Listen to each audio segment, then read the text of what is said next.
गहरी श्वास।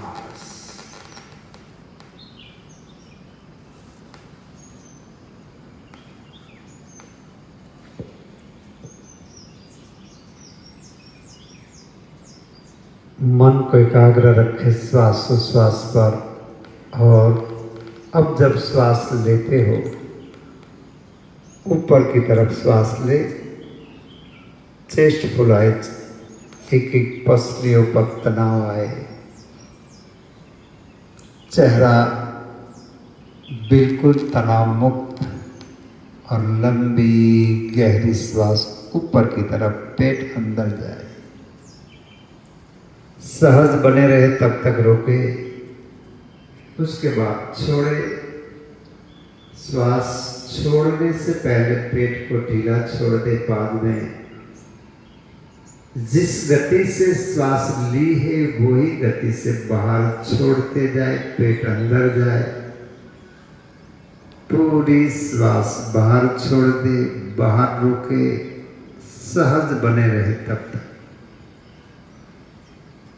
फिर से लंबी गहरी श्वास, पूरे सजग, पूरे जागरूक, पूरे सच्चे। दीर्घ श्वास, लंबी गहरी श्वास। अभी जो आप ऊपर की तरफ श्वास भर रहे हो, उसी में जो शक्ति काम करती है वो प्राण शक्ति है।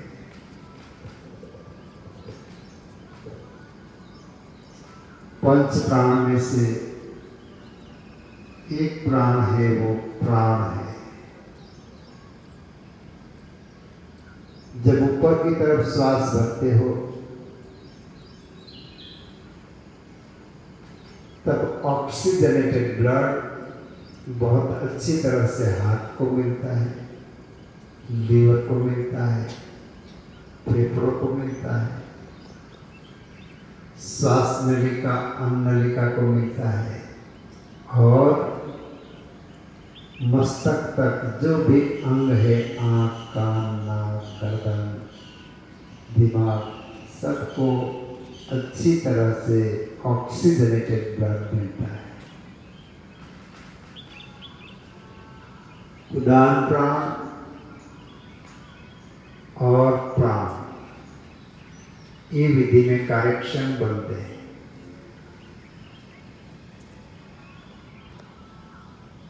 बहुत शक्तिशाली विधि है, लंबे समय तक करे और अनुभव करे तो पता चले। हमारे शरीर को कार्यरत रखने के लिए पंच प्राण है। उसमें क्रम 1, 2 ऐसा नहीं होता, लेकिन हम देखें कि गर्दन से लेकर मस्तक तक का जो ऊपर का भाग है, उन्हें कार्यान्वित रखने के लिए उदान नामक प्राण शक्ति है। जैसे जैसे उनका कार्य धीमा होता जाए, वजह जो भी है, रास्ते सिकुड़ गए हैं या तो फेफड़ों की कार्य क्षमता कम हो गई, जो भी है, तो किसी को ब्रेन ट्यूमर आता है, किसी को कब्जियत आता है, किसी को एपिलेप्सी का प्रॉब्लम होता है, खींच का, किसी को दिमाग की नसें सूखती है, किसी को आँख की नसें सूखती है, किसी को कान की नसें सूखती है, किसी को नाक में मसे होते हैं, किसी को गले में मसे होते हैं। शुरू रखे लंबी गहरी श्वास। किसी को हार्ट का प्रॉब्लम होता है, किसी को फेफड़ों का प्रॉब्लम होता है, किसी को श्वास नली का प्रॉब्लम होता है, किसी को अन्न नली का। तो ये 2 प्राण है, एक का नाम ही प्राण है, दूसरा है उदान प्राण। ये दोनों की साधना अभी आप कर रहे हैं। हार्ट से लेकर ऊपर के भाग तक, मस्तक तक, शरीर का जो भाग है उसके अंदर के अंगों और बाहर के अंग को कार्यक्षम बनाता है दो प्राण, उदान प्राण और प्राण। तो ये साधना बहुत जरूरी है कि श्वास भरे ऊपर तरफ, ऊपर की ओर, थोड़ा सा ना भरे, पूरा प्रयत्न करें कि ज्यादा से ज्यादा श्वास हमारे भीतर प्रविष्ट हो सके, ज्यादा से ज्यादा ऑक्सीजन लेकर प्राण शक्ति हमारे भीतर प्रविष्ट कर सके, जिससे बहुत ही अच्छी तरह से रक्त का शुद्धिकरण हो और शरीर के एक एक अंग तक शुद्ध हुआ रक्त पहुंच जाए और शरीर तंदुरुस्त, निरोगी, शक्तिशाली बने। अब थोड़ा सा बदला, श्वास छोड़ने के बाद जब बाहर रखते हो, जब श्वास लेने का मन करे तब पेट फूला, पूरा प्रयत्न करें। आपको लगे श्वास ले ली, दोबारा प्रयत्न करें। जैसे कि आप एक बलून फुलाते हैं, एक बार श्वास भरोगे पूरा नहीं फूलेगा, दोबारा श्वास भरते हो, तीसरी बार श्वास भरते हो, हवा भरते हो, बलून बड़ा होता है। ठीक उसी तरह प्रयत्न करें। आप एक बार में पूरी श्वास नहीं ले पाओगे, दोबारा प्रयत्न करें, तीसरी बार प्रयत्न करें, पेट को बड़ा बनाएं। श्वास जाती है, प्राण शक्ति जाती है फेफड़ों में ही,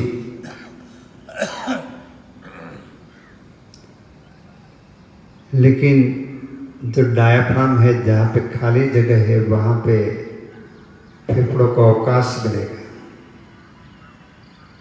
काढ़ा भी पिया हुआ है तो पूरा अवकाश मिलेगा। तो अब ज्यादा से ज्यादा श्वास लेने का प्रयत्न करें, आनंद आवे तब तक रोके। उसके बाद श्वास जैसे जैसे बाहर निकलती जाए, पेट की गति अंदर की तरफ हो, पेट अंदर चला जाए, पूरी कार्बन डाइऑक्साइड बाहर छोड़ दे, बाहर रोके, सहज बने रहे तब तक, आनंद आवे तब तक। उसके बाद फिर से लंबी गहरी श्वास, ऊपर की तरफ श्वास भरी, उसी में दो प्राण कार्यक्षम बनते हैं। नीचे की तरफ श्वास की गति अभी है, तो ये साधना में भी दो प्राण काम करते हैं, समान प्राण और अपान प्राण, ये दो शक्ति है। समान प्राण का काम है हृदय से लेकर पेट के अंदर जो जो अंग है सबको कार्यक्षम बनाना, सबको शक्तिशाली बनाना।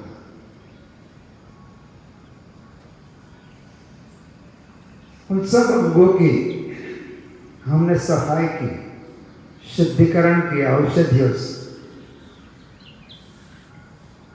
अब प्राण साधना से उन अंगों को कार्यक्षम बनाना है। Stomach, intestine, colon, ascending colon, descending colon, pancreas, prostate भाइयों का, बहनों को यूटेरस, फैलोपियन ट्यूब, जो जो पेट के अंदर आ गए उस सबको कार्यक्षम रखने की जवाबदारी समान प्राण की है।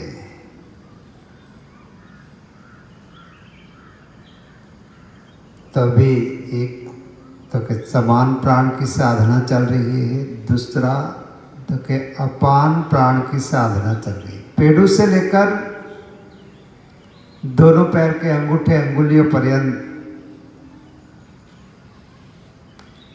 सबको कार्यक्षम रखना है, तो उसी में अपान प्राण काम करता है। अपान प्राण जब पैर के अंगूठे अंगुलियों पर्यंत जाना चाहता है और रास्ता बंद होता है तो क्या होता है? एक तो फेफड़े कार्यक्षम कम हो और पैरों के रास्ते बंद हो, तो पहली बात गोले की नसें सूखती है, दूसरा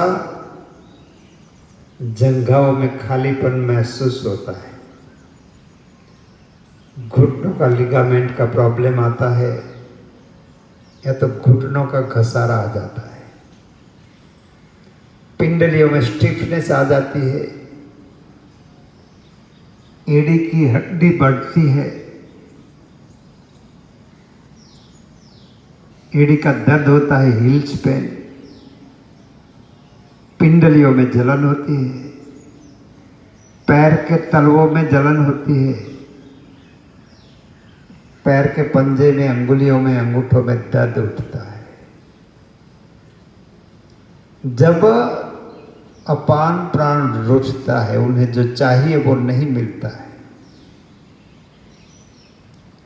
तभी ये साधना है वो अपान प्राण की है और समान प्राण की।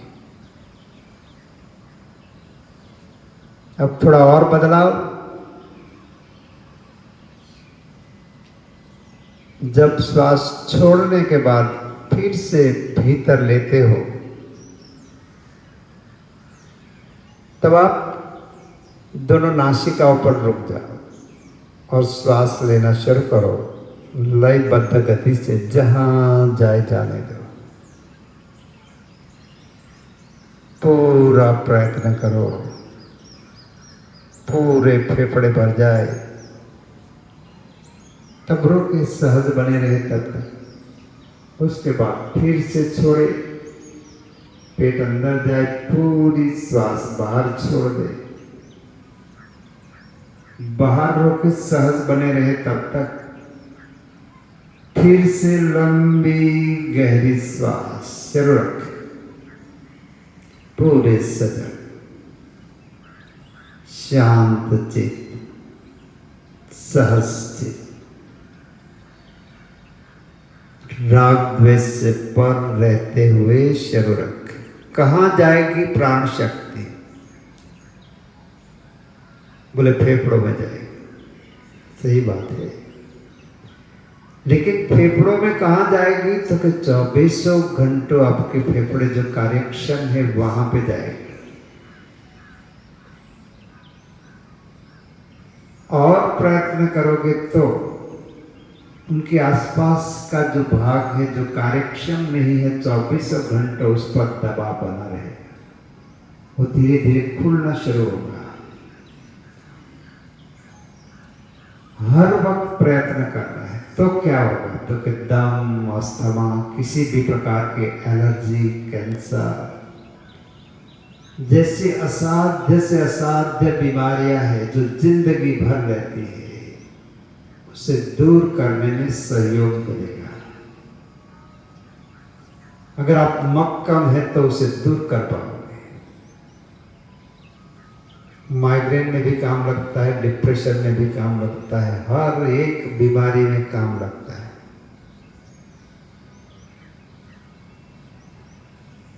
शुरू रखे, मक्कम हो जाए बस। प्राण साधना एक साइंस है। अगर साइंस की दिशा में देखा जाए तो बहुत बड़ा साइंस है। अगर अध्यात्म की दिशा में देखा जाए तो बहुत बड़ा अध्यात्म का अध्यात्म की साधना है, बहुत बड़े अध्यात्म की राह है। बस निरोगी व्यक्ति 6 महीने तक नित्य आधा घंटा करे, बहुत लाभ होता है। आप में से जिन्होंने श्रीमद् भगवद गीता का अभ्यास किया है, एक श्लोक होता है, ज्यादातर लोग खाना खाने से पहले बोलते हैं, अहम वैश्वानरो भूत्वा प्राणी नाम देहमाश्रित प्राणापान समायुक्त पचाम्यानम चतुर्विधम। परमात्मा कहते हैं कि मैं हर एक मनुष्य के उदर में निवास करता हूं। किस रूप में? तो वैश्वानर के रूप में। और जो वो खाना खाते हैं जितने भी प्रकार का हो, उसे हजम करवाता हूं, उसे डाइजेस्ट करवाता हूं। कैसे? तो बोले 3 शक्तियों का उपयोग करके। कौन सी 3 शक्ति? तो कि प्राणापान समायुक्त। प्राण शक्ति, अपान शक्ति और समाम शक्ति, ये 3 शक्तियों का उपयोग करते हुए मैं एक वैश्वानर के रूप में जो आहार मनुष्य लेता है उसे हजम करवाता है, उसे पचाता है। तो अभी आप ये साधना कर रहे हो, वो मुख्यत्वे प्राण शक्ति, समाम शक्ति और अपान शक्ति की है। साथ में पूरा प्रयत्न करोगे तो उदान शक्ति की साधना होगी, और उससे भी आगे बढ़ोगे, नित्य अभ्यास करोगे तो साथ में व्यान प्राण की भी साधना होगी। नस नाड़ियां भी, चेता तंत्र भी पूरा शक्तिशाली बनेगा। कितना मन लगाकर अभ्यास करते हो, કેટલી નિમિત્તતા છે એના પર નિર્ભર કરે છે। हमारे योग में मुख्यत्वे ये प्राण साधना है। वो करोगे बाकी सब कुछ अपने आप होने लगेगा। मैंने आप लोगों को कहा था पहले दिन कि आज आप कितना श्वास ले पाते हो, देखो, महसूस करो, चित्त पे अंकित करो। तो आज 8वें 9वें दिन में अब फिर एक बार देखें कि आप कितनी श्वास ले पाते हो, पहले दिन से कम या ज्यादा। पूरा मन लगाकर 2-4 बार देखे, बाद में पूरा करते हैं। लंबी गहरी श्वास, बराबर शरीर रखें, अनुभव करें कि 9 दिन में आप कितने बदले, कितना बदलाव है।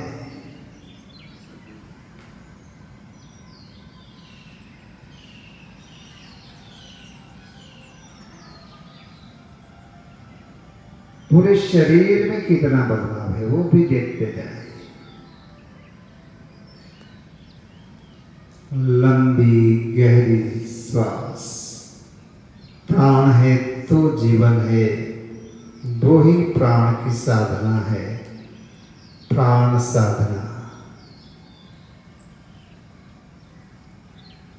आज फिजिकल है ये साधना, साथ में थोड़ा अध्यात्म का लाभ होता है, साथ में मन थोड़ा शांत होता है। यदि आप कभी मेडिटेशन शिविर में आओगे तो थोड़े बदलाव के साथ ही साधना होगी कि आप ध्यानस्थ हो जाए।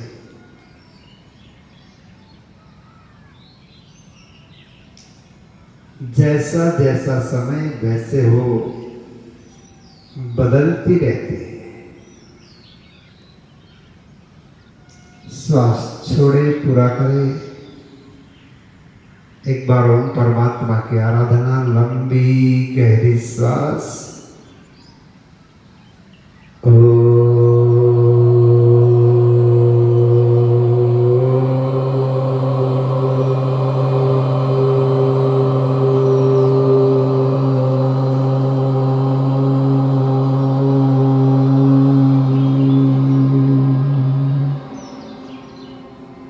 दोनों हाथों पर उठाए, हथेली को घर्षण दे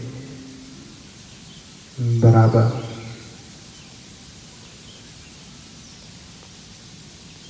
गर्म होते हुए आधी हथेली आंखों पर, आधी फोरहेड कपाल पर रखे। एक गहन सुख की अनुभूति होती है, आंखों का आरोग्य बढ़ता है, तंदुरुस्ती बढ़ती है। रहने दे आंखों पर। जो भी होता है उसे महसूस करें। जो भी आप महसूस करते हो वो आपका मन है। जैसे आपके विचार, जैसे आपके व्यवहार, जैसा आपका कर्म, वो ही दृश्य खड़ा होता है। लंबे समय तक आप योग करोगे, सात्विक आहार लोगे, शरीर का शुद्धिकरण करोगे, वो दृश्य बदलता जाएगा। एक दिन ऐसा आएगा वो दृश्य स्थिर हो जाएगा। जब भी आप हथेलियां रखोगे आंखों पर, एक ही दृश्य आएगा।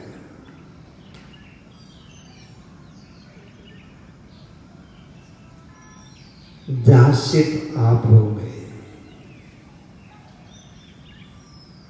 पूरे शरीर के प्रति सजग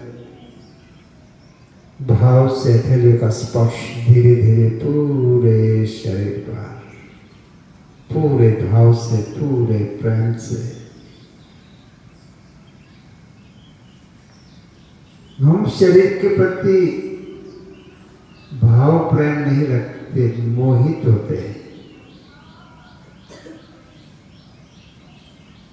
जब पूर्णता महसूस हो, धीरे धीरे आंखें खोलें।